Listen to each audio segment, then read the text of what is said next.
He's The Lion King making its return to Milwaukee here. The show now playing at the Milwaukee Theater, and joining us now, actor Steven Taylor, who plays Mufasa. Steven, great to see you. Thank you. Welcome to Milwaukee. Let's tell us first. I just wonder, from an actor's standpoint, being in character is so much of what you have to do. How do you look at getting in character to play an animal?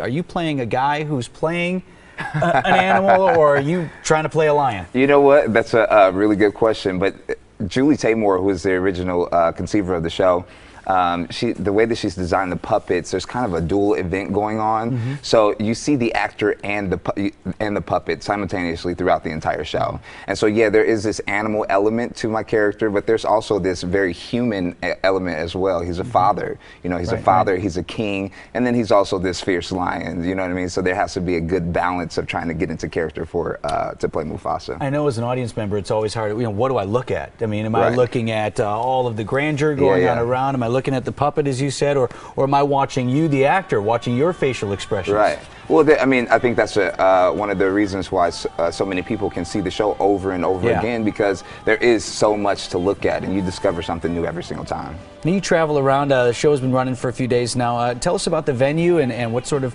audiences that you've had. You like Milwaukee? Oh, I love Milwaukee. You know, like I said, I'm from Indianapolis originally. It reminds me of home. The Milwaukee Theater is great. It's this huge theater, and so you can get a bunch of people in there. So the audiences are very enthusiastic, very loud, and seem to be really into the show.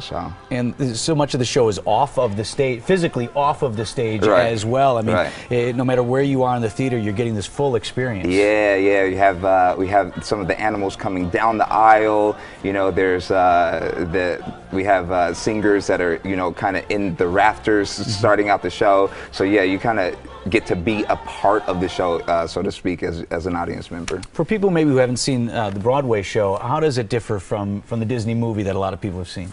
You know, I mean, well, number one, we're not cartoons. So just a minor detected difference there, folks. That's a little spoiler.